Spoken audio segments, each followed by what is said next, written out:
तो हमारे बीच में है श्री आह्लाद केरकेट्टा जी, जो पहले लोकसभा के लिए प्रत्याशी थे, खूंटी लोकसभा के लिए, और किसी कारणवश से इनका नॉमिनेशन रिजेक्ट हो गया था, लेकिन अब ये कोलेबिरा विधानसभा से भारत आदिवासी पार्टी से चुनाव लड़ रहे हैं।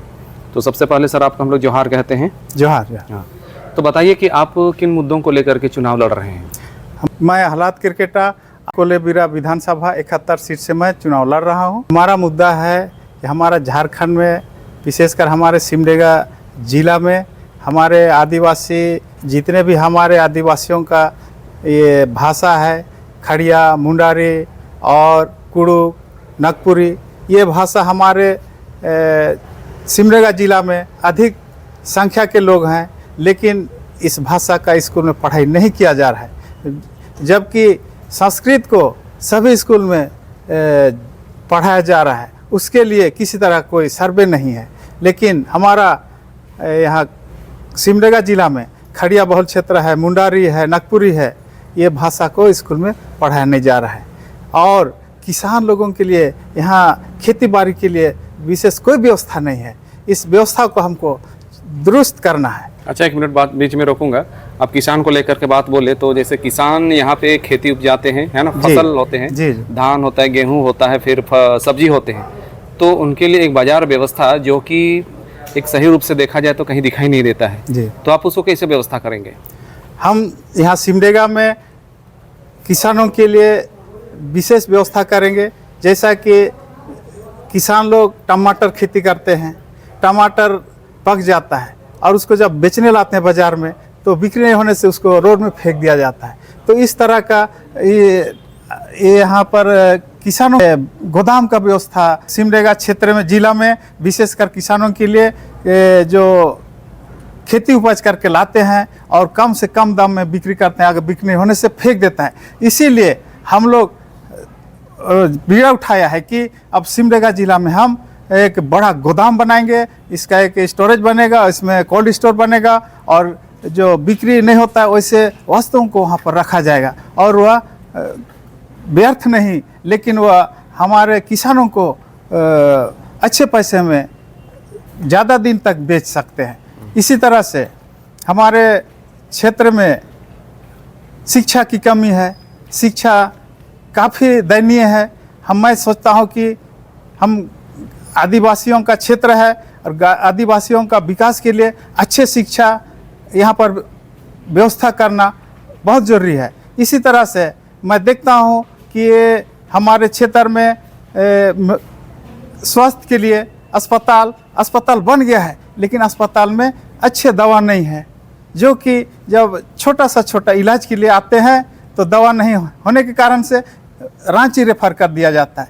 इस तरह से हमारे ज़िले में काफ़ी हम गरीब आदिवासियों इस तरह से हम परेशान हैं। इसी तरह से और हम कहना चाहेंगे कि हम अगर अब हमारी जनताओं का जो समर्थन मिलेगा तो मैं ज़िला में और भी सभी तरह का जो हम जनताओं के लिए जो उचित व्यवस्था होना चाहिए उसे भी मैं पूरा करने का काम करूंगा। ओके, तो मेरा और एक सवाल है आपसे कि अब जिन क्षेत्र से चुनाव लड़ रहे हैं वहाँ पे कांग्रेस पार्टी भी है, भाजपा भी है, झारखंड पार्टी भी है और अन्य पार्टियाँ भी हैं, और आपको जैसे भारत आदिवासी पार्टी से जो चुनाव लड़ने के लिए आपको जो टिकट मिला है, आप अन्य पार्टी से कैसे लड़ रहे हैं, कैसा? देखिए, मेरा कहना है कि हमारे क्षेत्र में शुरू से हम यहाँ के जनता कांग्रेस पार्टी को भी पूर्व से देते आया वोट, और वोट दे करके यहाँ से प्रतिनिधि भेजा गया।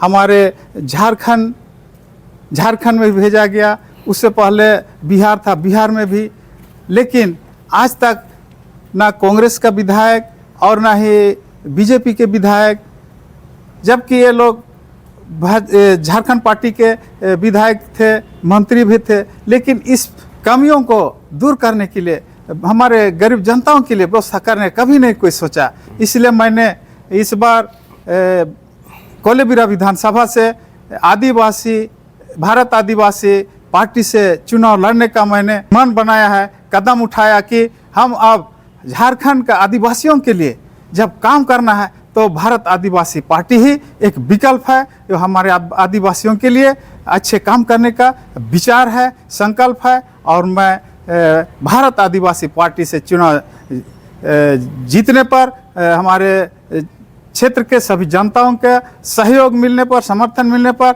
मैं आदिवासियों, मूलवासियों सभी लोगों का मैं विकास काम करूंगा। यही मेरा एक सबसे बड़ा विकास काम करूंगा। यही मेरा एक सबसे बड़ा संकल्प है। मैं आपकी सेवा के लिए मैं तत्पर रहूंगा।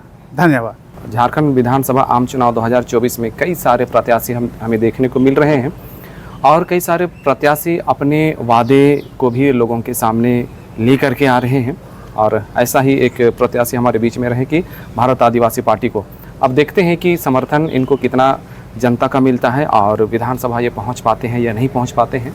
ये समय में हमें जानकारी मिल जाएगी और हम इन्हीं खबरों को कवरेज करते रहेंगे। और हमारे साथ में जुड़िए हमार न्यूज़ में और हमारे चैनल में जुड़ने के लिए आप सबों को बहुत बहुत धन्यवाद।